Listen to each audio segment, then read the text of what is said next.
That's why you need the hat. I know it's okay. Yeah. Well, I need the hat because I make everybody go blind with the shaved head. It's because of the lighting. It's all good though. Well, I don't know how to do it better. I mean, I guess I don't use the overhead light, but if I shine it here, and then it's just like bright face. So Yeah, yeah. we'll figure it out. Are we live? We're live. Yeah, we're live. I hit it, man. I don't want to. Friday I can't night. make the people wait. You know, we promised them 6:30, and you know, if we go to 6:31, 6:32, people get impatient. I don't want that. This is I don't my want that at all. usual Friday nights when I do T Formation Conversation because this is the injury report. But of course, we got the short week. So then we got next week. We got a long week because it's not till Monday with the Bears play the Patriots. Another primetime matchup with the national audience can see the Chicago Bears offense doing wonderful It's right. things. God, Monday night. That doesn't make any sense. Jesus. Thursday night to Monday night, and then they get a short week. That's Yeah. I don't like that at all. You know, what are you going to do? I mean, I can't do anything. The schedule makers have failed to respond to my letters of complaint year after year after year. So, what are you going to do? So was it a fun game? You were at the game with your mom? Well, it clearly wasn't a fun game. No, you it watched wasn't the a fun game. game. You know that it wasn't a fun Did game. you have a fun time? Yes, there? we had a That's good time. We had a good experience. Yes, it was mom's first Bears game. She's been to Soldier Field before for Family Fest and a couple times, but this was the first game. And I told you about the tickets, but Yeah. I did not tell her what my plans were until we got to the stadium. Well, until we got to the seats. So for those of you that follow me on Twitter, you might have seen a picture from where I was at, but I bought tickets in the front row Nice along seats, yeah. the Bears sideline around the 12-yard line. So between the sideline and where they come out of the tunnel.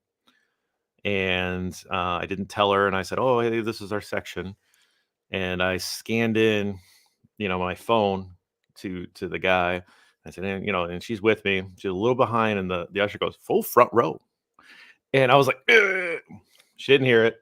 Oh, okay. And so I said, "Okay, hey, this is our section. So let's walk down the seats." And so I walked down the stairs.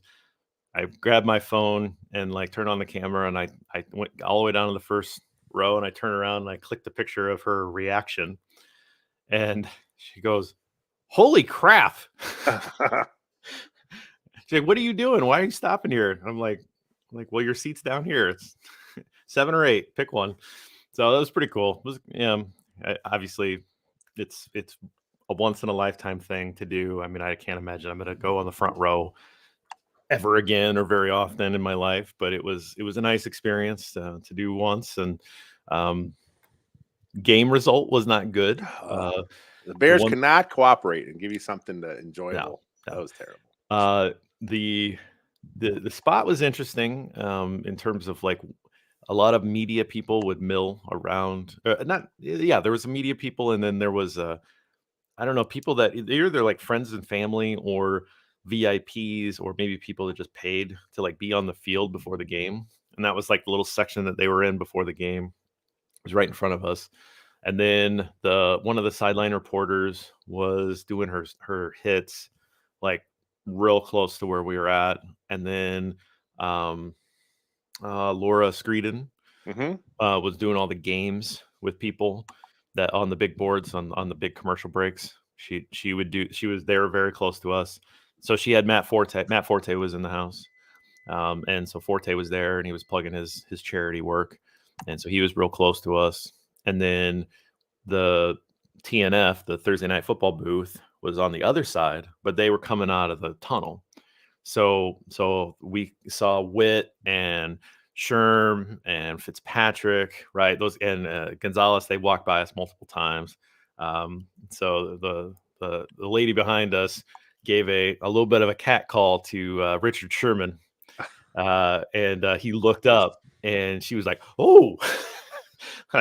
So she was very happy that she got Sherm to turn towards her. So that was pretty funny. So it was cool. It was a cool experience to be so close, and the football famous people are right there. And then maybe the best part of the seats was that my boy Trenton Gill does his warm-ups like right there. Oh, like, man. while the offense is on the field, he's like catching the snaps from scale, like they're constantly practicing snapping. and it's like he's constantly like taking a snap, and he's going through his motion and stuff like that. So yeah, I got right up front with the gill. I told the guy next to me that I'm trying to make the guillotine a thing, and he's like, I love it, and he started yelling it. Oh, did he? That's awesome. So he's like, guillotine. And the guy next to him's like, that's way too cool of a nickname for Trenton Gill. And I'm like, that's the point. That's the point. Yeah. He's the punter. Yeah. Especially this season where he's like, he might be the best. He might be the MVP when it's all said and done. Oh my goodness. Insane. So yeah, well, geez, we got, where's our what do you call that? The mod? We need a mod here. Oh wow, look at that. We'll mod ourselves. Look at you. That is hit the button. I think that's a Friday night thing. Maybe they're like, oh, something's on Friday night. Yeah. Well, there you go. Yeah. I'm not sure. Are you ready to get going here? Yeah, let's do this thing. While I still have a voice. Yeah. Which it might. You do sound a little. It does sound a little strained. I've been talking a lot for the last 3 days, so there's just been a lot of stuff. And the 10-minute drill from last night, probably the worst thing, because I could not hear.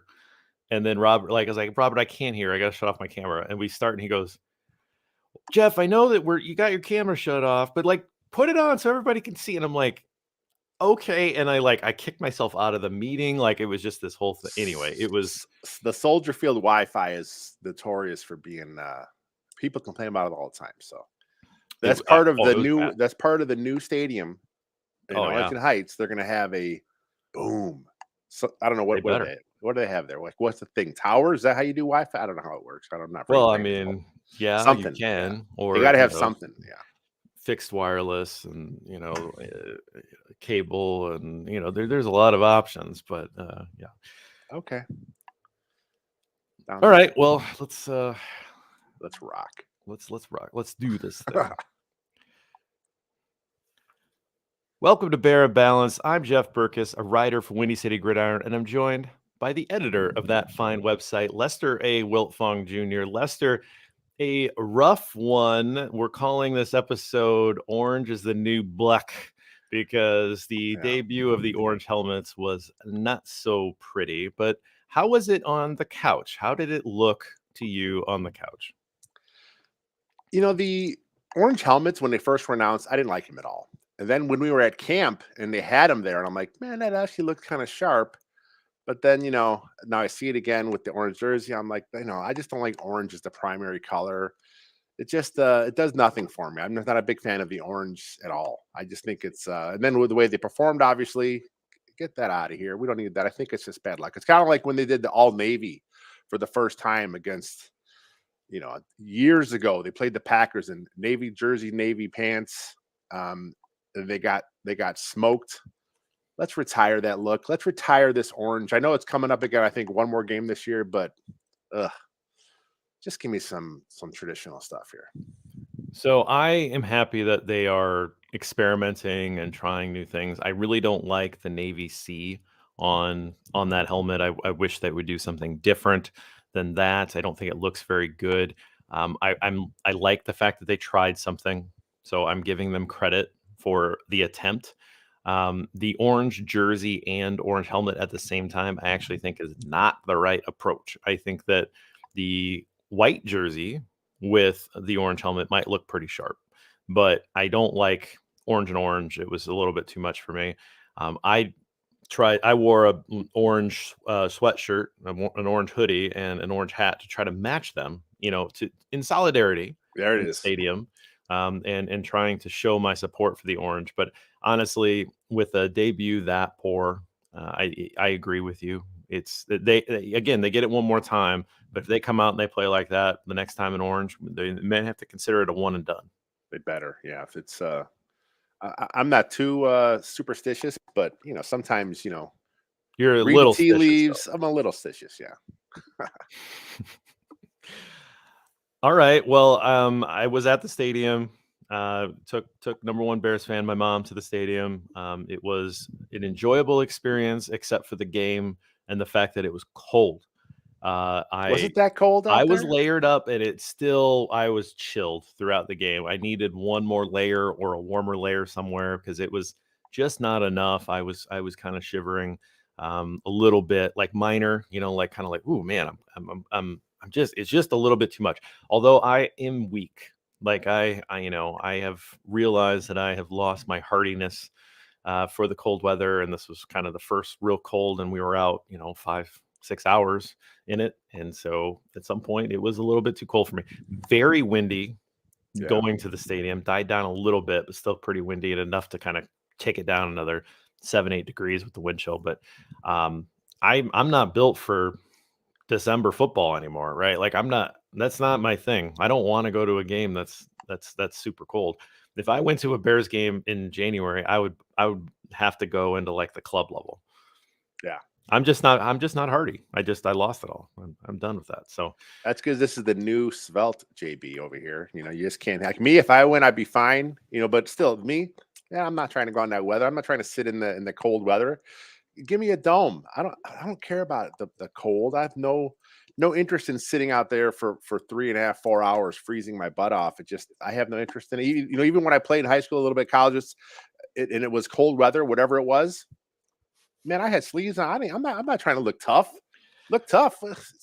I'm cold. Get out of here. those hits hurt a little more in the cold. Yeah. Yeah, no, it's no fun.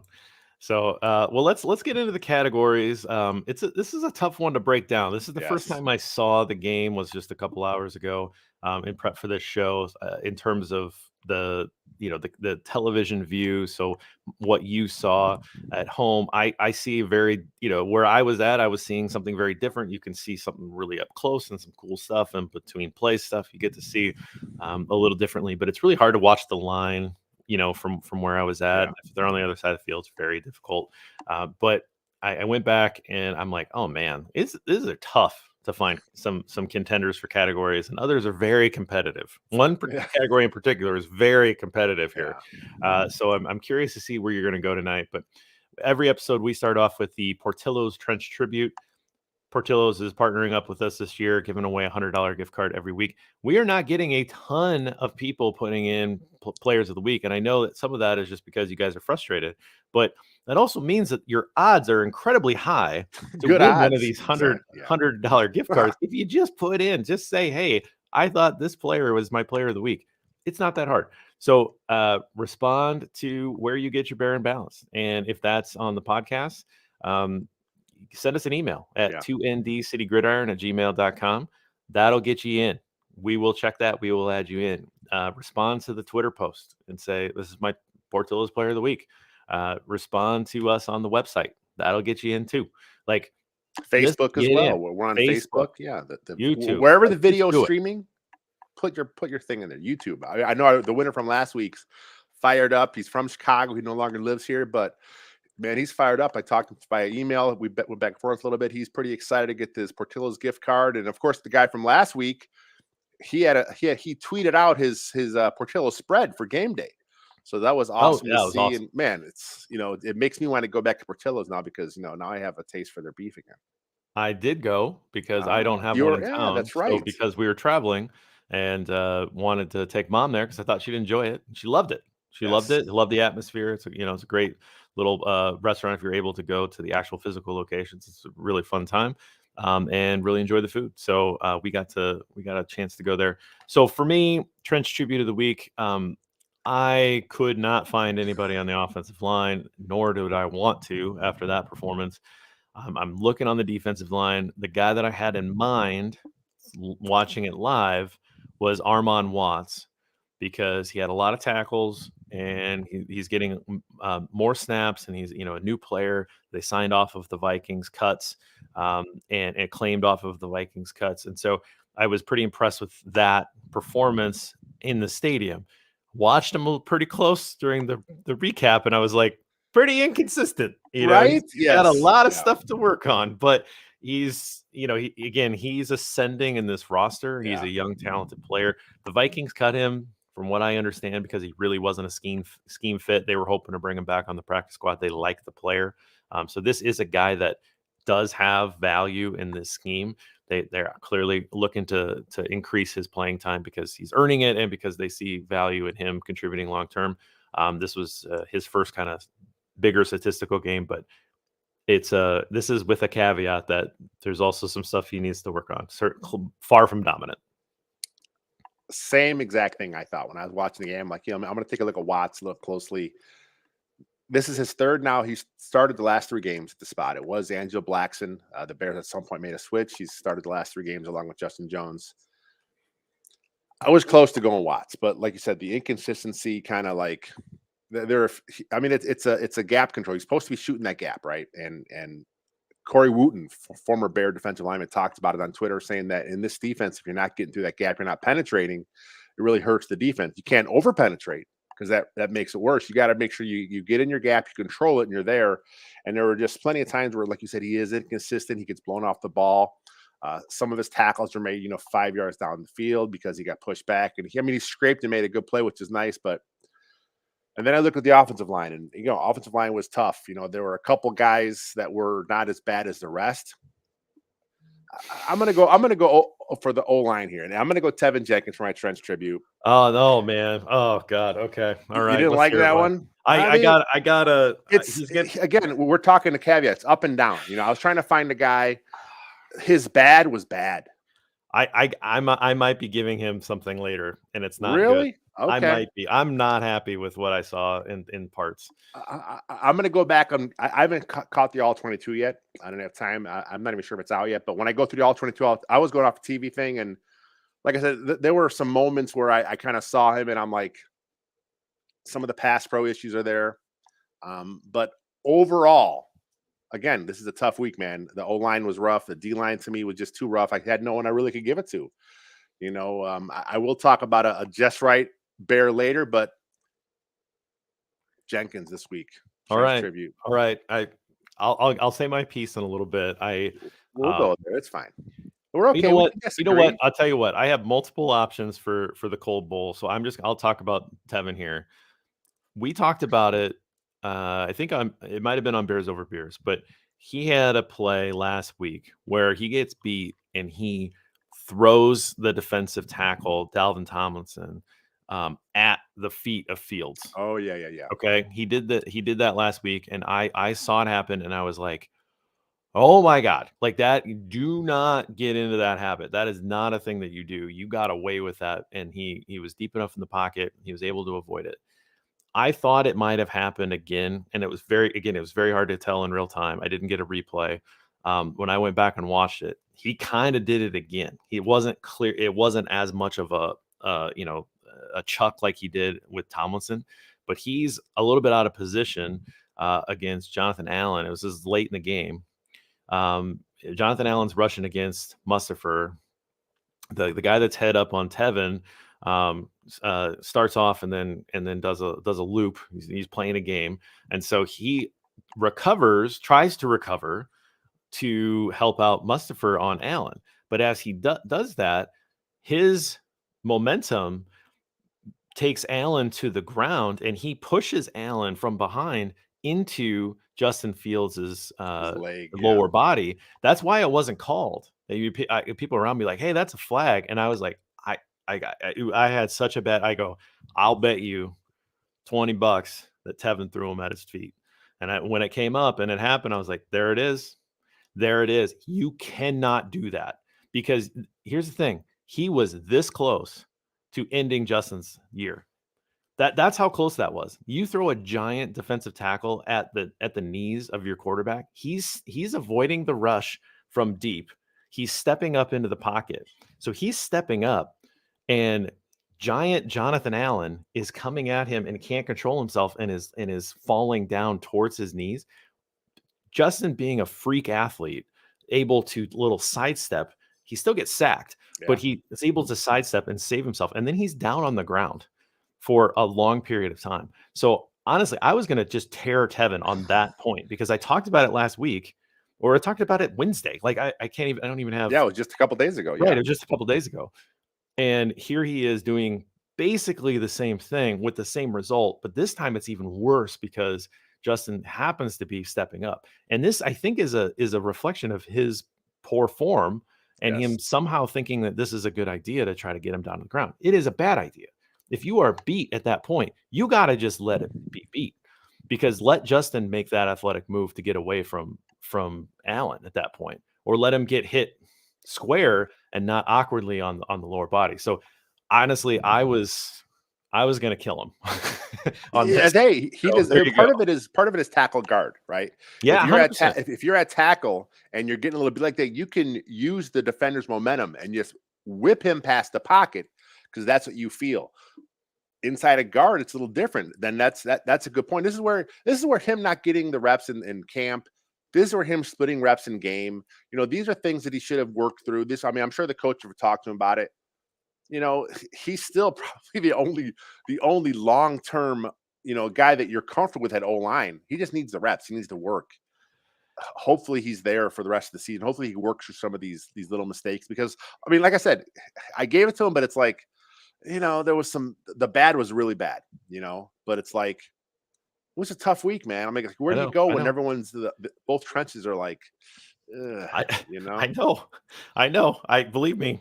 You can say my pick got just blown off the ball and destroyed, yeah, and I agree with you. rough. And so I get it. I was just particularly upset about that play because Yeah. in the moment, I'm looking at this going, oh my God, I just talked about this. I just talked about how this is a bad thing and about how this can come back to you.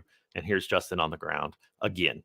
Like it was like that scene from Wedding Crashers where they're playing pickup football and they're like, your brother's on the ground again. Like, what is happening? Right. Like every time I turn around, Justin Fields is on the ground and he's very slow to get up. And this linemen are like bending down and like yanking him off the ground. Like he was not having it. But all right, let's move off of this because I feel like I could just keep going and this is we've entered relief valve here and I'm just kind of blowing steam. So let's go to the tweet of the week. I'll start us off here. Our friend Brad Spielberger, who's at PFF_Brad. Bears in goal to go tonight. 11 plays, 7 yards, 1 interception, 0 points. That is unbelievably disgusting. This game should not have actually been close, let alone a loss. This game should have been a rout.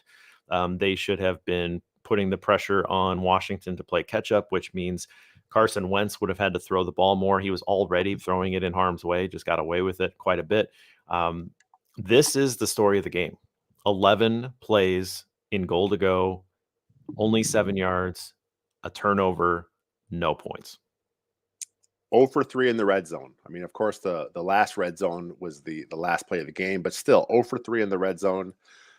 The Bears are moving the ball. I mean, they're moving the ball pretty good. I mean, as much as the offense was Justin Fields this week, he didn't get a lot of help from his line, from his receivers and stuff. They moved the ball 7 points. Come on, this is just horrendous. This is the game, like you said, the Bears could have won this game. It was there for them. 0 for 3 in the red zone. That's a horrible looking stat. Just get that off the screen for you guys on YouTube. I'm sorry you got to look at that. That's just, it's not I wouldn't even be a stat. This is my tweet, but like I'll take it off. I don't want to be angry. Mine's even worse here. For my tweet of the week is from ESPN Stats and Info. Justin Fields was pressured 18 times tonight, tied for the most in a game in his career. And we're talking a career that had that Browns game in it, which is Fields has now been pressured on 46% of his dropbacks this season, the highest rate of a pressure a QB has faced in the first 6 games of a season since ESPN began tracking pressures in 2009. What do you say to when you have no look? Justin Fields is responsible for some of the pressure. I think that's been well documented. He is part of the pass protection. He has got to know, but this game, there has been other games where his pass pro has just been awful. There were just so many plays where you watch the play happen, and then here's a guy in his face now. Like the 5 guys are not working in unison. Mustafa, Lucas Patrick. What does Lucas Patrick do for this team? I don't understand where he's coming from. Braxton Jones had a horrible game. It's just not a good game in pass pro. The pressures are there. Like you already talked about, he was hit so much. He was hurting after that game. I mean, Yeah. he talked about his left shoulder was a bit sore. He said he dinged it up a while back and it kind of got hurt again. you got to keep your guy upright. I mean, it's like, I just don't understand what the whole team building aspect. I mean, I understood it in the moment when Ryan Poles was doing this thing, and I'll have more on Poles later. I'm not happy with what's going on with some of the stuff, but this is your plan here. This is what you have here. This is the weapons you figured you'd surround him with. It just, you cannot let your quarterback get pressured that much. He had sacked 5 times, and then there were 12 quarterback hits. That's just unacceptable. Yeah, I was starting to tally up the number of rushers that he just eluded as well. And I think I got to double digits. Like yes, he creates some of these pressures. I understand that, but he also and he's getting sacked at an incredible rate. Imagine if he was a statue. Imagine if he was a statue that couldn't move in the pocket, that did get rid of the ball to some degree. He would still have more sacks than he has now. Even I mean, just because he can get out of this so many of these rushes, the numbers aren't. I mean, they're already catastrophically bad, but they'd be earth shattering if he wasn't able to do some of this stuff. So I don't know. We are in that zone where, how do you properly evaluate him, and how do you give him grief if he bails from a pocket early, when he's constantly under pressure, and he's just, I mean, I don't want to say seeing ghosts, but that's kind of what you can almost see how that happens, right? It's What's coming. going to happen next week when Bill Belichick figures out how to he gets an extra day to game plan against Justin Fields? He's going to be bringing crazy pressure, simulated pressure. He's going to be doing all kinds of stuff to get into his head. Yeah, it's going to be rough. I mean, the Bears just finished the easy part of their schedule, and Right. and they're not very good. So it's going to be rough these next few weeks. There's only a couple games left where, I mean, I don't know that there's anybody worse than Washington on the schedule. I mean, Washington's a bad football team. They are a bad football. If you watched that game last night and thought, oh, Washington's okay, they are a bad football team. We knew that going in. And they didn't do anything to win that game except for just stand there and not turn the ball over. That's it. Like they did not deserve to win that game, but the Bears certainly didn't deserve to win it. And sometimes, two negatives, you just take the one that's least negative. So that's how I graded the game out. It's funny because you look at the last Thursday's game. I mean, that was like all over the place. Like, oh my God, this is one of the worst games ever. It was just terrible. The Bears and Commanders, they had fewer points than that game last week. This is a worse game than that one. I mean, I may have been a little more entertaining. I don't know. I mean, as a Bears fan, I guess I was more entertained because I got to watch my favorite team, but it was just brutal. That was a rough one. Yeah. Yes, it was. All right. Caught up in numbers game. Let's get into the stats. So my number this week is 65. 65 is what the Bears are on pace for number of sacks allowed this year. That's terrible. They've given up 23 already. If they keep that pace, which is a very high pace, that would be 7 more than the Bears gave up last year. The Bears led the league last year with 58 sacks allowed. So that would be an incredibly bad start to Justin Fields' career, assuming Justin Fields can survive many more starts and it's not Trevor Siemian taking these sacks. But we're in a position here where we're starting to talk about David Carr numbers. Yeah. And no one wants to talk about David Carr numbers. And this is the downside to the survive the gap year and come back next year with all this money and draft capital and build it around him. If you've broken him beyond repair, then you've defeated the purpose. And these high sack numbers are what can do that to a talented young quarterback. Yeah, I'm glad you mentioned Carr. That's the first thing I thought of when you mentioned those numbers. I think his rookie year was sacked like 72 times. It was just an unreal number of times. But through 2 years, I mean, Justin Fields is on pace to have those historically awful numbers. And you talked about seeing ghosts, and this is what happens. A young quarterback, if he doesn't trust what he sees, he starts thinking something's happening. It's not happening. We saw moments in the game last night where there were passes to make and he didn't trust it, whether it's he didn't trust his line in front of him. He doesn't trust the receiver to come open. I mean, look, we ripped Dante Pettis a week ago because who he is. We know he's a guy on like his third or fourth team. He's just a guy out there. He was one of the better weapons Justin Fields had yesterday.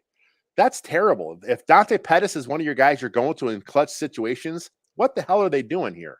That is roster building malpractice at this point. It's just it's rough. Yep. I mean, we knew it, but until you see it and then see it in reality, it's like, oh, okay, this was worst case scenario. Yeah. There it is. What about you? What do you got? My number is the number 392. And we talked a little bit earlier in the show about how the Bears were in this game. They could have won this game. That's the total yards the Bears had, which is the most they've had in almost a year. The last time they had this many was against the Steelers last year in November when they had 414.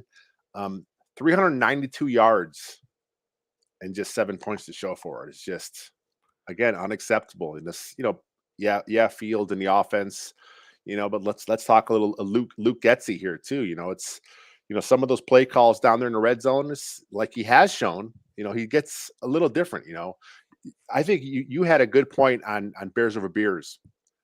Just let Justin Fields do Justin Fields stuff. You were talking about how he seemed to heat up as the game gets going on. And part of it is because he has more plays to make because he's been making plays throughout the game. Give him more chances. Who is this team? Like, what are they at this point? We don't know because they've been conservative. We thought they're going to finally open things up last week. They were a little more. They were taking some more chances with the coach. It seemed like they're going to open things up a little bit. And then here we are again, back in the red zone. Some of these runs, some of these, they weren't rolling them out on the passes. It's the game's on the line and you're going a straight drop back.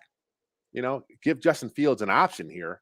Don't just drop him straight back with the, why are we being so conservative? Like this is the play call. No, let him, he's an athlete. Let him do what he can do. I'm not saying that he should be out of the pocket all the time, but I think in some situations, when the game is on the line, do something with him. Put him on the move. Give him an option. Yeah, I think you talk about the big yardage numbers and not getting the points, and kind of talk about those goal to go situations a little bit more to kind of expand on the the Brad Spielberger tweet too. Like this is get into the Getsy play calling a little bit here. The first goal to go situations, that interception, I don't know. Like I'll look at it on the all 22 when it comes out, but like, okay, he hits him in the helmet and then it's picked off. I mean, no idea. That's on Fields though. I mean, he's not throwing it in the lane. I tend to like aggressive play calling in that low red zone area. So I don't know. It seemed like a good idea, but clearly not a good pass decision there. Okay, fine. That second series where they're down there because of Herbert, that big Herbert run, that was way too much of, man, we got to let Herbert pay this off. We got to let him cash it in. Because why is Herbert in the game when you have David Montgomery, who's clearly more of the battering ram and, nose for the end zone kind of guy? And so why did, you gave him that first and goal carry because, hey, you got to let him have a chance. And then you give him a fourth and goal carry from the 1 with a heavy, tight package. Unless he's jumping, unless he's going over the top, that is the dumbest decision. Like, unless David Montgomery's in the locker room because getting medical attention, there's no reason why David Montgomery shouldn't be running that run, or Khalil Herbert is running something with space. But that is play calling malpractice. If you are going to run Khalil Herbert on a power run in tight formation, I don't like it anyway. Like that's not my kind of play calling. But if you're going to do it, put the right personnel on the field. Plus, you mentioned he had a long run, and I saw that was a next gen stat. He ran something like 90 some yards on that play because he went this way, he went that way. He cut back across the field. I mean, I'm sure he's in great shape, but I'm sure he's a little gassed. So I was surprised he was even in there at that point anyway. You know what? You have David Montgomery. Yep. Who should be fresh. Yep. Yes, I get this is Herbert's drive, and they kind of rotate the backs on a drive-by-drive basis. but you're at the goal line. Montgomery's a better pass blocker. So if you are going to pass, I'd rather have him be in the game anyway. And like you said, he's a more physical runner at that point in the game, especially if you're going to go up the middle, something tight. If you're going to do something on the edge and you feel Herbert's your best option, fine. Do a pitch to him, quick pitch, something like that. But David Montgomery should have been in the game at that point. And I'm with you. I don't like the condensed tight package. I don't like bringing everybody in, especially with Herbert, bring them out, spread things out. You're just bringing in all the defenders to you. And I know the offensive line has been a better run blocking unit this season. I still don't trust them to get you a yard. I don't trust them against Washington's front for sure. No, that's a hell of a front. Right? Yeah. That's a really good defensive line, and your offensive line is not that good. So that's not understanding the context either. Yes, I was over 100 yards away, and I was losing my mind at what was happening because I'm like, you got to be kidding me. And everybody's around me is like, nothing's happened yet. And I'm losing my mind because of the personnel on the field. Yeah. So like that is absolutely happening, and people around me, I think thought I was a little crazy, and then it didn't work. And but you could see it coming a mile away. Like this is a train wreck. This is a bad idea, and it didn't work out. Very frustrating to me. Those sequence, the last sequence, I don't know. Like clearly they missed the defensive pass interference on third down. Yeah. That guy mugged him. Yeah, mugged him. Should have been 1st and goal from the 1. New set of downs. Bears probably win that game. And the fade to Mooney, I don't love it. I don't love it at all. Mooney high points it. He has it, but it's there. It hits him in the hands. He high points it. He's got to catch it. If you're going to be a number 1, even going to be a number 2 in this league, you got to catch that ball. He did everything right except for actually bring the ball down. He holds on to it. The game's over. The Bears are in the lead with less than a minute left. So, I'm kind of. I don't like a lot of what I saw in the low red zone there. There's a lot to not like. I think it's fair. I mean, we're 5 games in now to Luke Getsy. There were a couple weird games early with the game script, but now we're starting to see some tendencies. We're starting to see him kind of who he is. And, he's starting to get some national criticism now. Some people out there are saying stuff about him. They're not quite sure. And, we talked about it last week. He's still a young coach. He's still trying to find his way as a play caller. Hopefully he gets better. Hopefully he finds his footing at some point. But so far, man, it makes you wonder if they got the right guy calling plays. He's off to a rough start, that's for sure. 6 games in, the report is not great. But the Fields report, we'll go through it real quick. We've talked a lot about Fields already. But 14 of 27, 190 yards, 1 touchdown, 1 interception. That was that Karam off the helmet down in the 5-yard line, first goal or goal to go situation. Took 5 sacks, losing 36 yards there. Did run the ball 12 times for 88 yards, including that incredible highlight towards the end. Which, dang, if he could have just gotten a move on Wild Goose, awesome name, a name of a human person in this game. And scored the touchdown there, we would have taken away a lot of pain here. But incredible run, is able to get down all the way down to the 5-yard line. And this is after he looked. I thought they were calling plays for a little while because they're like, well, he can't move, so we're just gonna give him a break, a bit. And I was like, oh, they're actually gonna throw the ball. Oh, he's running. Oh my God, he's incredible, right? So this performance from Fields, once again, hovering around 50% passes completed, not good enough. It's bad. And then you kind of go back and watch. Yeah, some of those are on him. Absolutely. Some are just bad throws or tight coverage that, whatever. And then you got more drops. You got more just bad plays by your receiving core. No one getting open. It's tough, man. These stats are brutal, but so much of it is context. Yeah, the stats are historically bad.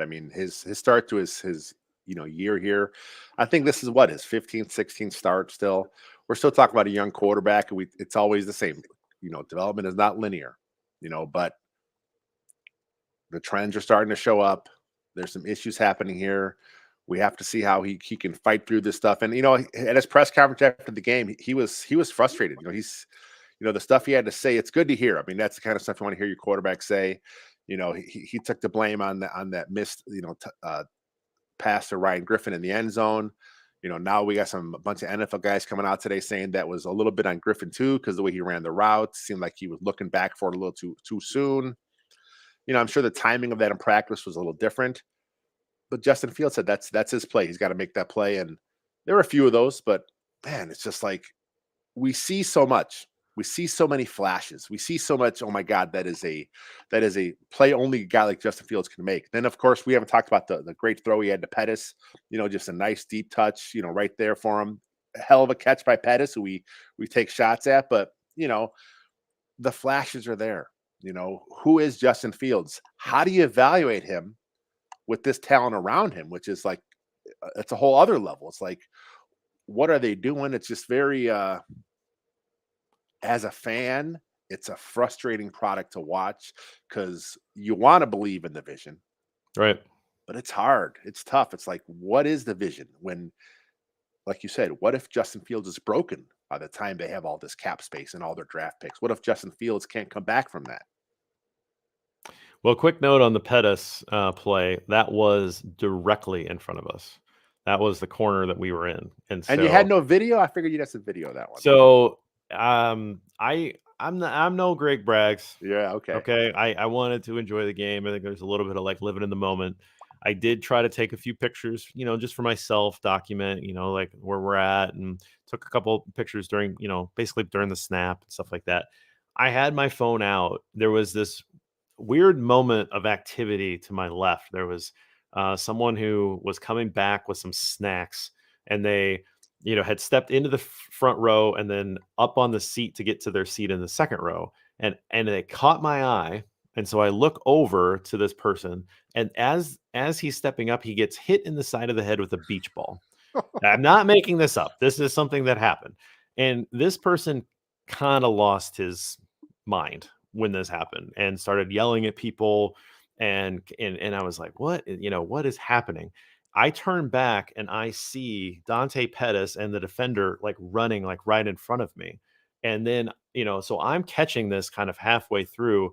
I see the ball coming and I see him catch, and I'm like, oh my, it was just this like crazy 2 seconds of my life trying to make sure I'm not going to like, get somebody getting in a fight behind me.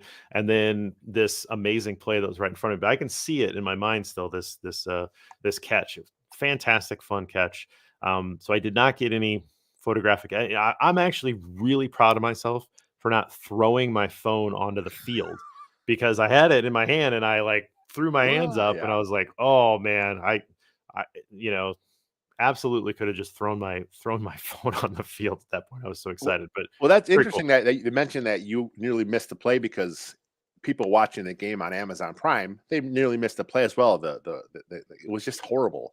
There were a few times where Amazon Prime was like missing the start of a play, or they wouldn't go back and do the replay. It was like, what are we doing here? So like that play, there was no good shot of it.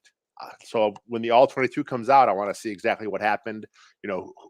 How Justin Fields was hit, because after that pass, he was on the floor for a while, like on the turf. Yeah, he ended up doing some push-ups, so it's like good, he's up there. But again, Justin Fields stood in there, I'm assuming, and got hit because there was no clear replay. Well, I wasn't watching him, and so I'm celebrating, and then someone like taps me on the shoulder and like points to Fields, and it points to midfield, and I look and I'm like, uh-oh. Oh, what is, well, first of all, I go, is there a flag? Like, cause that's what you imagine when someone's like, hey, settle down. Yeah.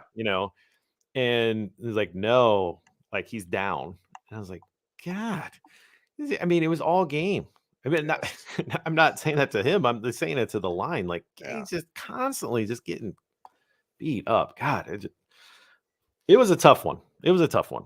So, and what was happening with the line where they were constantly like coming in and out? Because I was like, all right, Jenkins is limping to the locker room, and then he came out and he wasn't in the game, right? They said it was his shoulder. He had a shoulder issue.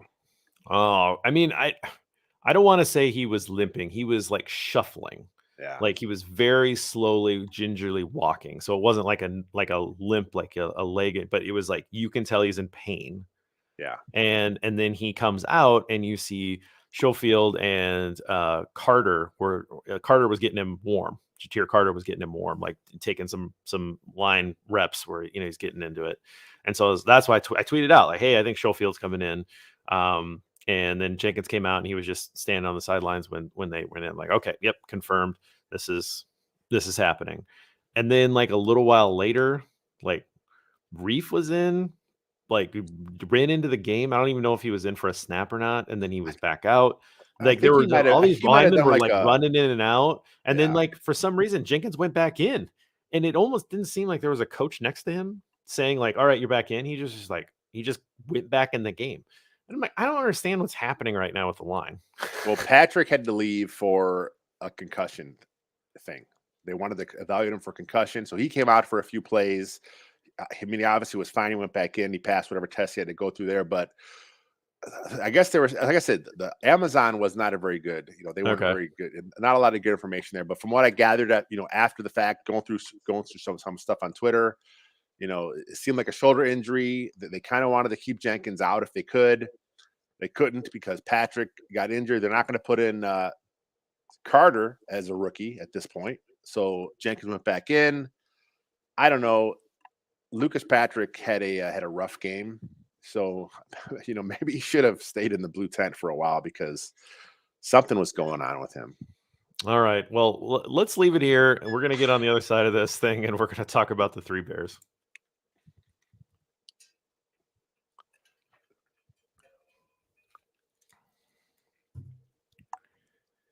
All right, Lester, we're back. So let's talk about the Three Bears: hot bowl of porridge, cold bowl of porridge, and just right. So I go first. I think that we could go a couple of different places. I think that I'm just going to give it to Dante Pettis for that amazing highlight play. It was right in front of me. I will probably remember that for as long as I have a memory because it was right in front of me. It was very cool. He did make a great play. He made a couple of actually really good plays in front of that side of the field throughout the game. 4 catches, 84 yards, I believe is what his final line was. And so we called him out last week. He's been rough. He did make some plays here. Definitely above our expectations. Our expectations for him are not that very high, but he certainly exceeded those. Provided the lone scoring highlight for us to witness in person, and it was a cool moment. And so I'm personally going to give that to Dante Pettis. Yeah, I mean, I'm in the same spirit of you for the hot bowl. It's because of the nice long Khalil Herbert run. That's why I'm going to give it to Herbert this week. 7 carries, 75 yards, 10.7 average. Of course, is helped along by that 64-yarder he had. But nice play. He broke some tackles. That play was a nice play because we got to see Justin Fields hustling down, trying to get in and make a block. It just shows you the passion. Then you watch the replay. Braxton Jones was hustling downfield trying to make a play. Tevin Jenkins was trying to get down there. They were trying to get him in. And I think the team may have took that a little too far, like you said, because they tried to keep Herbert in, try and get him his 6 points there. But it was a rough one. Just like last week, I had to go with Mooney for the 1 catch. There's no like above and beyond player happening right now. So it's a tough one for the hot this week again. So you're giving the hot bowl of porridge to Orange Juice for the week? Orange? Yeah. Juice Herbert wearing the orange jerseys. Have you been holding on to that one this whole I have it written down in my notes. I had to burn it at some point. There it was. Nice. That's all I got. That's all I got. Okay. Man. All right, for the cold, what do you got for the cold this week? I had a couple written down, but we've already thrown some shade at I did on Tevin, and we've already done a little bit on Luke Getsy, but I will call out Velus Jones. That's you're still winning the game. Like you make a mistake like that, and unfortunately that was right in front of us. I will remember that for a long time as well. You gifted them the lead and the win. That was unbelievable that would happen again to him. And I think he lost his footing and it hit off his face mask. I mean, it was just this like disgusting play. So it's bad. Just let it bounce, at that point. But this is what you're drafted for. Yep. This is what you're drafted for. Anything you give on offense is the cherry on top, is the, is bonus. It's gravy, right? You were brought in for sure as a rookie to handle the return duties. That's what you're there for. And so, if nothing else, secure the ball. You gotta. I mean, I can't even. It's so obvious. It's such an obvious one to do here. But here's a question for you, and I don't know the answer. I didn't get time to like try to search the rule book. Maybe I'll hit up Jack if you don't know. The gunner that ended up recovering that fumble, he stepped out of bounds. So if you watch the play, the side judge that comes in to try to pull people off the scrum, and he ends up pointing to Washington having the football. He doesn't have his hat on. So it's right in front of me, and I see him throw his hat on the ground, which means that the player stepped out of bounds. That's what that means when that guy does that on a punt. Okay. I thought that guy couldn't be the first person to touch the ball. Okay. So is he not the first person to touch the ball because Velus muffed it, or is he so he recovers the fumble? So to me, he was like, well, he's the first defender to touch the ball. Can he not do that? Or is it because it was a muff that doesn't matter anymore and he's reestablished himself? I don't know. I was waiting for a flag. I was, grasping at straws, and it was desperate. Was the player forced out? Because I know there's a difference if he steps out of bounds on his own accord. Or I don't know. I don't know. I couldn't see that, but I just know the hat went out. The hat went down. That is the rule. Maybe because Jones muffed it, so technically he did touch it obviously first. So that's so maybe Jones touched it first, and then this guy touches it second, and so maybe it's where that guy can't down it. Like that guy can't be the guy that downs it. Anyway, the play sucked. That play sucked, and Velus makes me very angry that he's not doing the one job that he was supposed to do when he came in. Yeah, that's rough. For my cold this week, again, a lot of options, and this is probably a bit too early for this because it's a long season still. But Ryan Poles, roster construction. During the offseason, I'm like, okay, I get his plan. I see where he's going here. I understand what he's trying to do. He's handcuffed with 60-some million in dead cap, but there was money there. He could have done something. He could have went after a little better player. Let's not forget, Dakota Dozier was in line to be your starting right guard on this team. Dakota Dozier could not even make the Vikings 53-man roster a season ago. When they signed Dozier, I'm thinking, okay, this is a signing because he knows the scheme. He's a veteran. He's been around for a long time. He's the guy that will come in and kind of, help be a coach in the field, kind of help, get these young guys knowing the scheme they're trying to run here. I never expected him to be a starter, but then here we are all through the offseason, all through camp. He's your starter at right guard.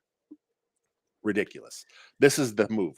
They didn't bother with Michael Schofield or Riley Reif until training camp. So they went through the entire summer, okay? I'm like, fine, you're finally bringing in veterans. That's good here. The whole Tevin Jenkins drama situation, maybe in hindsight, you should have left him at right tackle. I had no problem using a tackle. They want him at guard. That's fine. But there's obviously something going on here with your entire team. There's something here. So, you get 4 draft picks on day 3. That's your plan. He was adamant that he was going to fix the O-line. That was his thing. He's an ex-O lineman. Ian Cunningham, assistant GM, ex-O lineman. And this is the offensive line that he gives Justin Fields. And I'm not even going to talk about the replacement level receivers that he brought on the team. I mean, Byron Pringle, he's a guy. He's okay. But that's your big signing? Like I said, it's probably too early. You can't, his journey in the NFL is not over. Right. But this was what he thought was the best way to do it. How do you evaluate Justin Fields when he's got a bunch of guys like this around him that can't get open, that can't block? You're going to get your quarterback killed. And now, it's not your guy, but he's your guy because that's who you have on your team. You're not going to turn to Trevor Siemian. What the hell are we doing here? So, cold bowl, I got to put it on Ryan Poles this week. Well, I like that a lot. And one guy you didn't mention was Lucas Patrick. And the Lucas Patrick. I'm trying to already get him out of my head. No, but here's the thing: is when it happened, when these guys sign, and you don't know much about them, I try to watch them. I try to go, talk to some people that have watched them directly, that cover the team. I did 5 questions with for a few years, so I've got some contacts from that like me that cover different teams, and the Packers guy that I like to talk to, he's Matt on Twitter. Yeah. Call me Matub, right? I reached out to him and like, Luke's Patrick, what is he? And he's like, good interior backup offensive lineman. You're in trouble if he's starting for you. Yeah. And I said, okay. I said, center or guard, and he's like, don't put him at guard. And I was like, okay. Right. And so this whole time I'm like, I don't like this. Let's get him out of guard. Let's see if he's a center. That's what you brought him in for. That's fine. I still couldn't believe that was their plan at center, because I still thought there was going to be somebody else and he was going to just be the top backup. And then that ended up being their top signee to, this is going to be the anchor. It's like, oh, all right. I don't see it, but these guys are the experts. So let's see what happens. Still want to see what he looks like at center. Yeah. But guard ain't it. We've talked a lot about centers, Sam Mustipher, and he has improved over a season ago, but as we always say, that's a very low bar.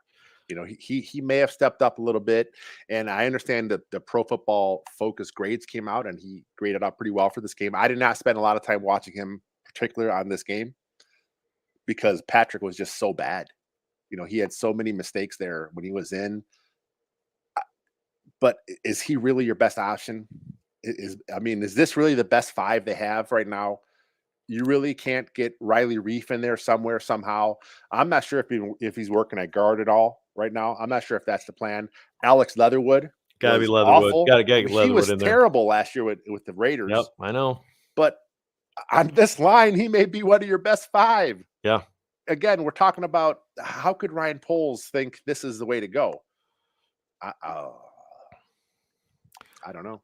All right, just right bull for me. I'm going with the Guillotine. Guillotine had a good week. Good punts. He continues to be solid and just having a nice rookie year. And just a little special treat that he was right in front of me, and he may have heard his nickname yelled at him because I yelled it and the guy next to me yelled it multiple times. And so I have to believe that he has now heard his nickname.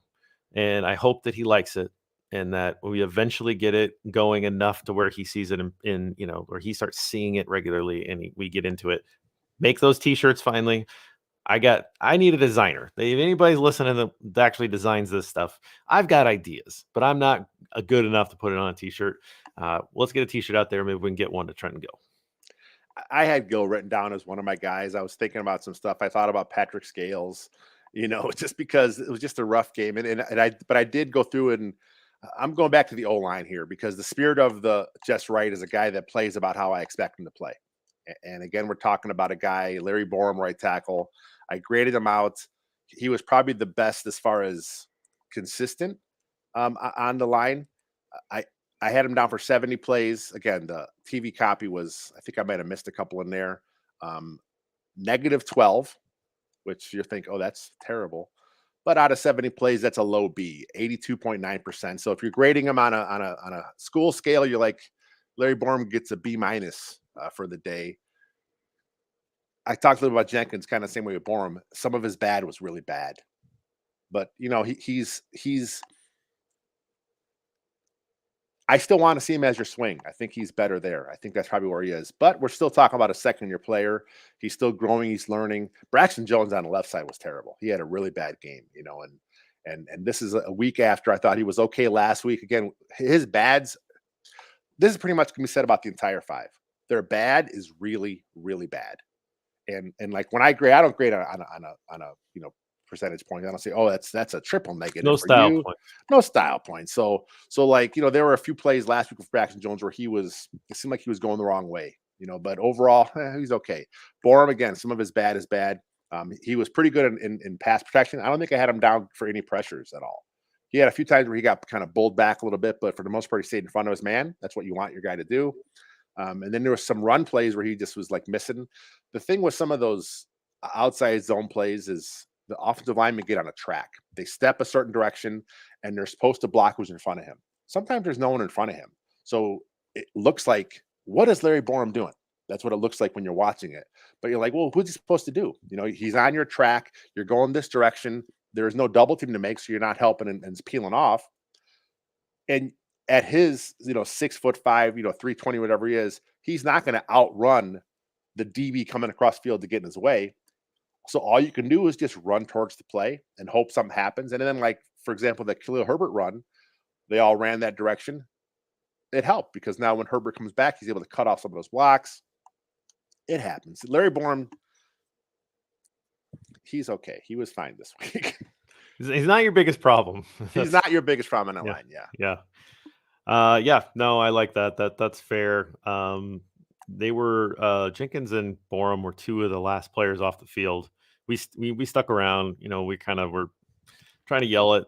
I mean, they were all angry. We were kind of like, hey, we believe in you. That kind of stuff. Trying to be.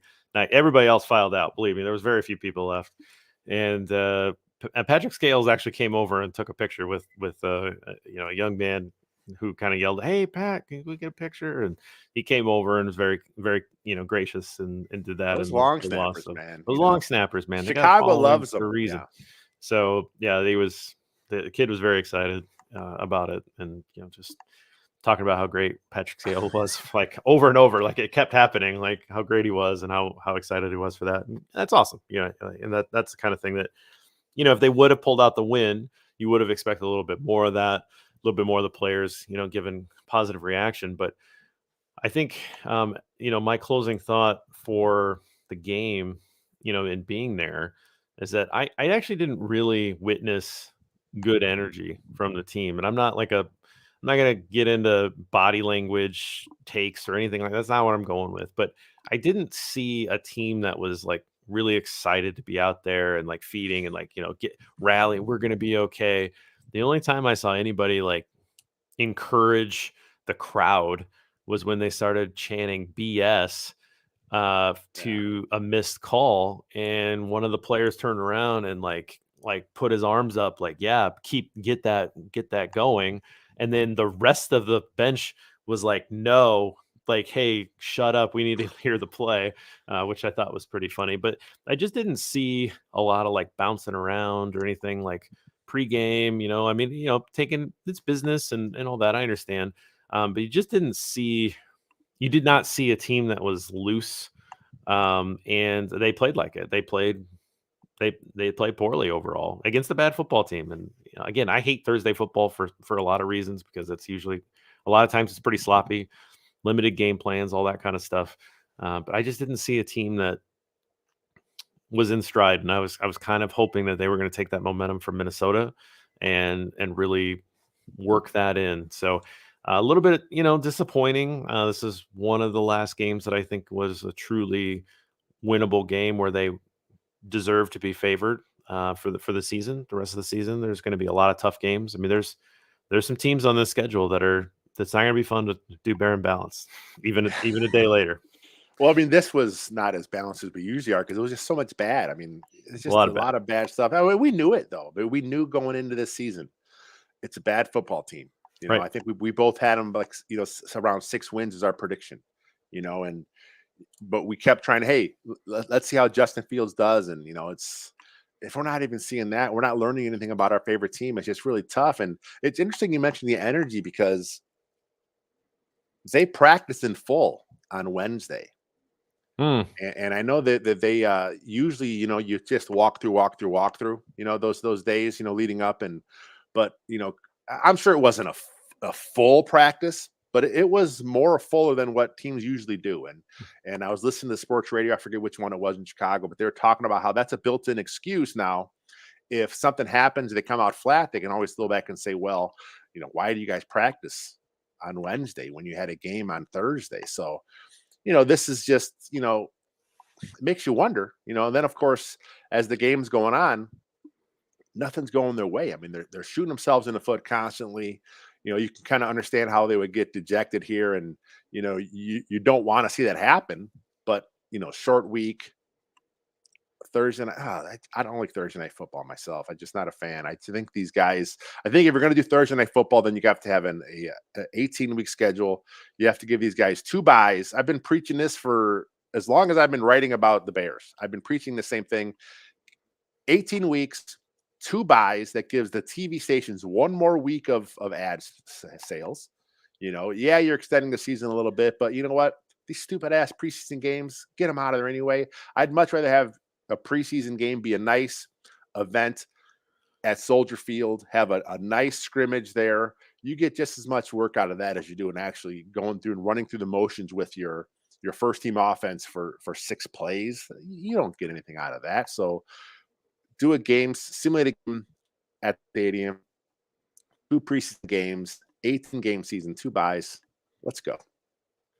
Yep. Been talking about it for a long time. Early season Yeah, buy, we late both. season Yeah. buy. Yeah. Yep. One of those, like you have to have a bye week if you're going to play Thursday, like the next Thursday. So Yep. it's a full 10 days rest Yep. until the Thursday game, and then you get another 10 days rest, or however that works out. And then the second bye, or the first bye, depending on where it lands on your schedule, is the traditional bye where you're off for 2 weeks, and you can make it work. As somebody's going to have a week 2 bye. That's whatever, right? And then you start those Thursday games in week 3. But who cares? Who cares? That it's better if you care about player safety at all, like you say you do. That is the thing to do, and we would get rid of a lot of this bad product. Honestly, it's bad product. That's the biggest win for the NFL is no one's going to complain about these Thursday games being crappy because they're going to be fully game planned and fully rested. So, you want to make it a big deal. You can put marquee matchups on Thursday nights because they're both going to be ready to go. Yep. And that absolutely, if I can change one thing in the NFL, that's what I would change. Honestly, that's what I changed because I like Thursday football. I like watching it on my calendar. It's another night. It's one game. I just can focus on one game. It's a night that I get to watch football. I like that. I don't watch college football, so I'm cool with this other night. But it's bad product. Yeah. I mentioned 18 weeks. I mentioned 18. I mean, it's already 17-game season. My mentality. Yeah, I never liked the 17-game season myself. No, I always thought it should have stayed a 16-game season, 18 weeks, 2 buys. But it's money. I mean, we're all going to watch Thursday night games. Even if it is a 12-9 stinkfest or a 12-7 stinkfest, we're all tuning in. The ratings are great. The product sucks, but it's professional football. NFL is king, and they're not going to change because they know we're going to be there anyway. Good pizza, bad pizza, who cares? It's pizza, right? Pizza. Like it's the same thing with NFL exactly. football. All right, well, schedule's a little weird, with this Thursday going into Monday game. We'll be back next Tuesday to talk about Bears Patriots on this podcast. There'll be other podcasts that will be going up, of course. Some talking about this game or elements of it, others talking about, bigger picture stuff, and then we'll get into preview stuff for the Patriots as well. Other than that, hit like, subscribe, join us where you're at, follow us on Twitter, follow whatever. That stuff helps. That's nice. Get your Portillo's Player of the Week in on those outlets. I'm telling you, your odds are really good the last couple of weeks. If you got in, don't let that happen again. Put your name in. Put your name in, guys. Let's get you some beef. Let's get you some Chicago dogs. So, anything from you? Nah, just like you said, it's a little different schedule, so it's kind of weird. But the stats and staff counts went up. Today. Obviously Jacob's notes went up today. So we'll have no game to recap on Monday. So I'm not sure what we're gonna do. I know we got a couple. The trade deadline's coming up, so I know we're gonna have something on the trade deadline. Which I don't expect Ryan Poles to be too heavy in, but I hope he's listening. I hope he's got some feelers out there and looking for some guys that he can kind of, bring in at a low cost, something that there may maybe a swap of picks. Sometimes someone's just looking to get out of the contract. And, the Bears, they still have some money this year. I think they're top 10 in cap space for this season. So there's some moves to be made if they want to make some moves. Just do something because the product we're watching is not fun. Just poke them with the stick. Do something. Yeah. All right, guys. Appreciate you joining us for this one. I know it wasn't as balanced as some of the others, but that's what happens when they play like this. So thanks for joining us, and until next time, bear down.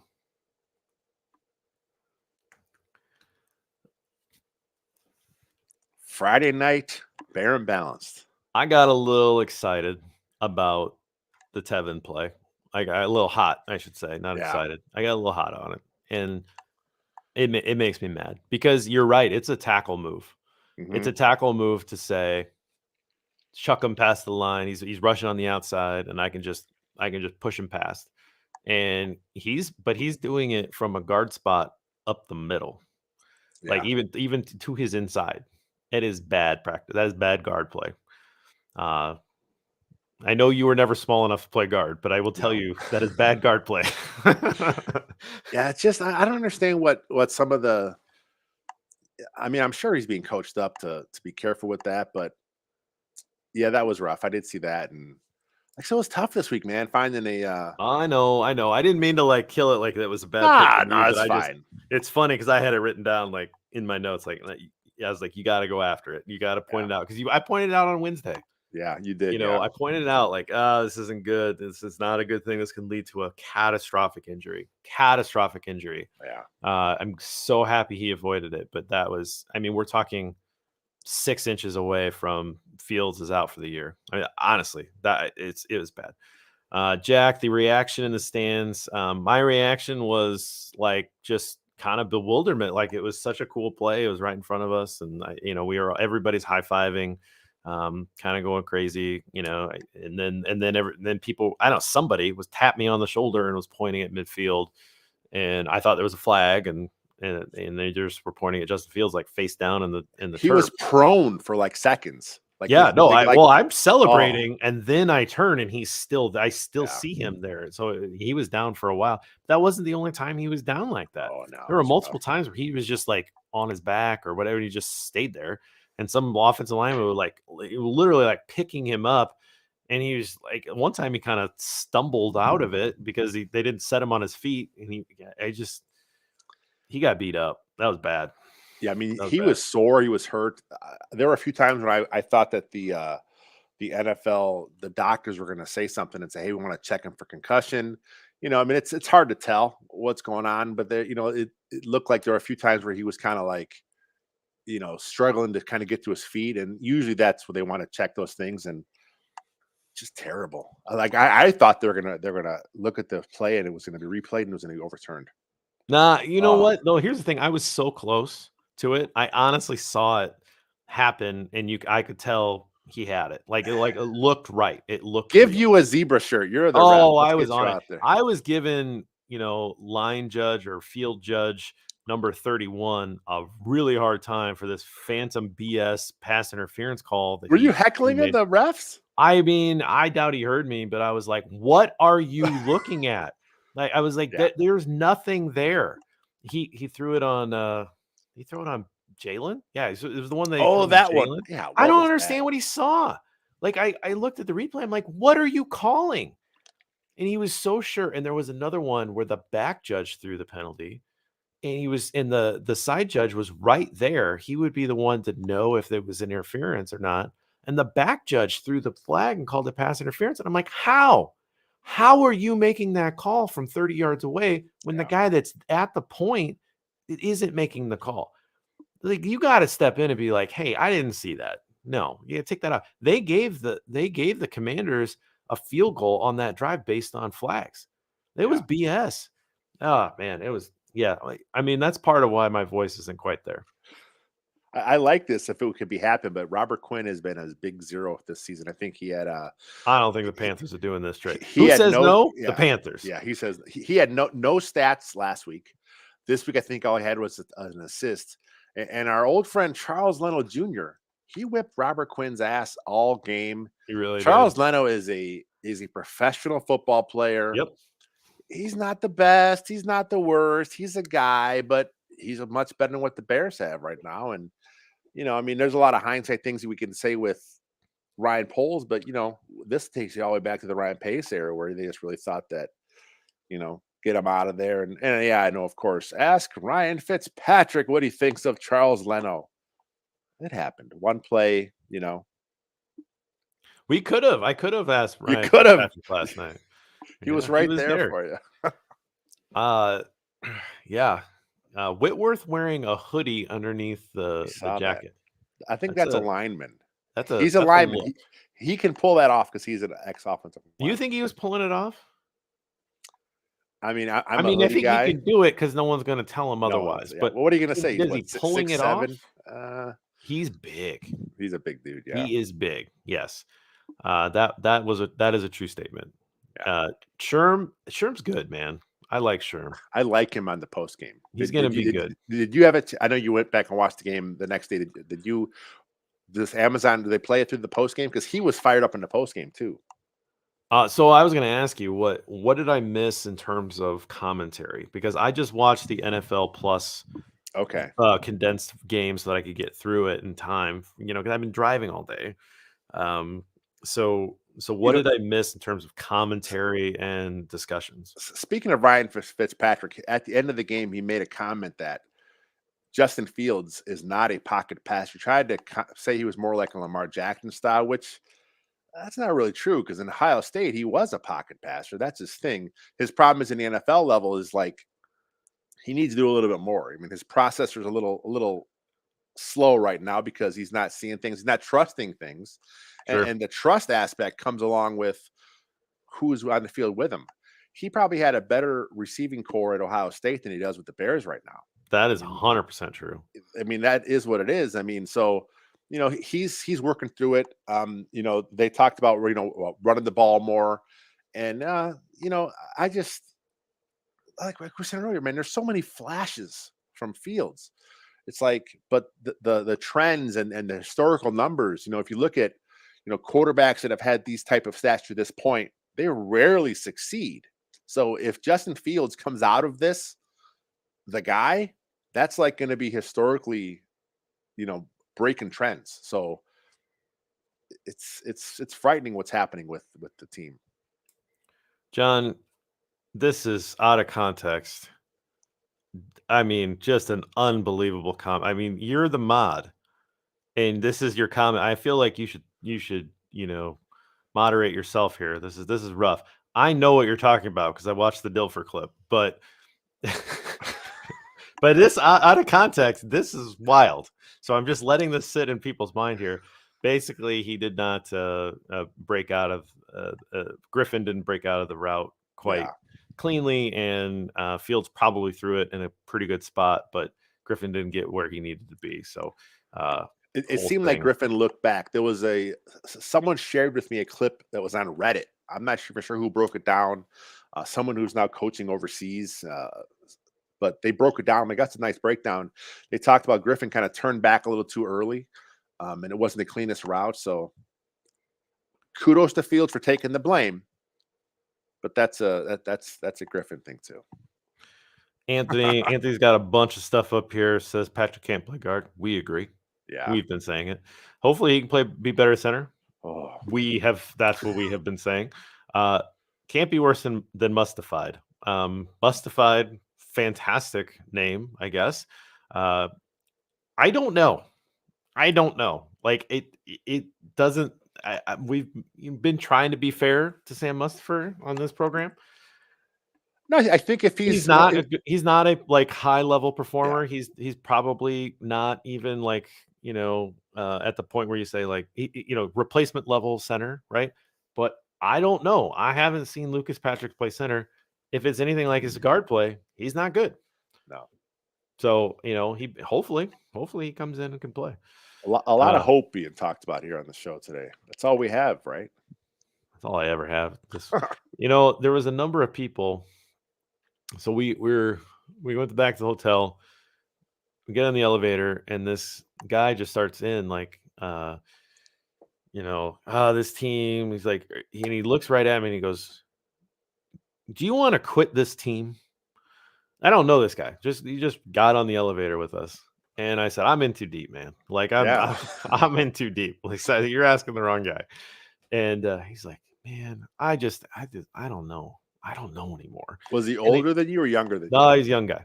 Okay. And I just wonder if there's, this year's going to be hard on people. And this is why we weren't trying to sell BS to people. Because we're in this stuff. We study this stuff. We see it. We know it's going to be a tough year. And the last thing we wanted to do was set unrealistic expectations. because I think that's when you crash down. Those Lions fans this year they were up, right? And they've been down for so long, and they were up this year. And to watch them, like, they are like silent, they're ghosts. Yeah. And it's because they were up here, and we were trying to be like, hey man, like, change your perspective on what this year is. This is about learning about young guys and learning about the new approach and all that. Trying desperately to make it not about wins and losses, but it's hard because that's what you want to see. The Lions fans were expecting a playoff push this season. I mean, they could get to that point, but it does not look like it. That is a horrible defense. The offense is fine, but at some point, Goff's going to be Goff again, and it's like, yeah, it's rough. Yeah, they did. Against overall, an awful team. It's awful offense. It is an awful offense. So you wish that there could have been points on the board so that they could have actually forced some turnovers. And also, I have it as a note. I didn't get to it. The forced fumbles that bounce right back into the players 2 consecutive weeks. Yeah. What in the world? I mean, the luck in that is so small, and for it to happen in 2 consecutive weeks, and I don't know the last time I saw it, and it happened twice in a row, 2 weeks in a row. I cannot believe it. Yeah, that Eddie Jackson, nice hit, but it was just ridiculous. Like, when it happened live, I didn't realize the ball was loose. It was so bang bang, like it popped out, popped back in, like that quick. It was almost like it was like a trick shot. It was very strange. And then of course the replay comes, and you're like, how does that happen? It's just a lot of bad luck. And I mean, you hear that good teams make their own luck, bad teams tend to have bad luck, and that's just how it goes. And that's where the Bears are as a franchise right now. Yeah, Mo, I never heard anybody give Mitch any excuses, and during his entire time here, he had no rope. No excuses were ever given to Mitchell Trubisky. Give me a break. Come on. Like, people were giving Mitchell Trubisky excuses. They're still doing it. They're still Bears fans doing it. In Pittsburgh, you got a raw deal. Like, give me a break. That's crazy. Come on, man. But I don't know, man. It is what it is. I mean, in real time, looked like a bad throw. Yeah. He took the blame. He said, as an NFL quarterback, I got to make that play. He admitted it. He has to adjust on the fly. He has to see, okay, well, my guy, he got out a little later than usual. I know I usually hit this, Yeah, exactly. He should have made the play. He took the blame, Right. He took it. NFL quarterback, he's got to hit that. He missed it. And that's what we said too. So, But yeah, the Mitch thing is funny because there's still guys that are there are still people standing for him 2 teams after he leaves the Bears. Oh, that's right. It's okay. Hey, I wish him luck. I always liked him. I always liked him as a person. I always liked him. I still root for him. But he is who he is. What are you gonna do? He's not a Chicago Bear. It's all right. It is what Just it is. Cheer the laundry. Want to do anything else? Want to talk about anything else? We got any more in there that's fun? I went through it. It was a lot of back and forth. But I appreciate the comments. They're just tough to sift through all the time. So that was good. It's a nice turnout for Friday night. We'll have this cut up, put on the podcast channel if anyone missed it. Of course, check us out on the channel here. I'm not sure what we got going on. Like I said, it's a short week. I know we got some stuff coming up with Bill. I'm not sure who he's going to have this week. I know he likes to get his because he records his interview via video, and then we try and chop it up and put it on the site. I know we had Sylvie a couple weeks back. He had Urlacher a few weeks back. I'm not sure who he has lined up this week, but we'll try and get that up there. Of course, for you guys on YouTube, we have the shorts we throw out once in a while with Taylor and Dylan's Making Monsters. Those are always neat because they always have awesome guests. So make sure you check out their podcast as well. And of course, the stream. When's Robert's All 22 stream? That's like a marathon. Well, he does those on Tuesdays. Is he going to keep the same schedule this week? I don't know. I haven't heard from him. So I would assume so, but he might change it up. So watch Robert's Twitter for any updates there. But those are really popular. A lot of people coming in on those. So Marathon session for sure, but my show's going to be a day later this week because of the Monday game. The injury report's not till Saturday. Mason's actually on vacation, so I'm either going to be rolling solo or I might try and find someone who has some sort of medical training because I have none. But if the injury report's as clean as it was this last week, man, I could do that show alone. Just there's no one on their injury report. It's good. I have a feeling we're going to see some injury report stuff. Yeah, probably. After what I saw in the body language and limping stuff, I think there were some injuries that they sustained. And again, going without full rest, I think that you're putting yourself at risk. But all right, man. Well, we'll get out of here. Fun little Friday night hang. Hopefully, you guys like that, and we'll we'll see a week from Tuesday to talk about the Patriots. Oh man, this isn't the Patriots of old, but man, I'm worried about what Bill Belichick's cooking up. Yep, exactly. He knows what he's doing. So, all right, guys, thanks again. See ya.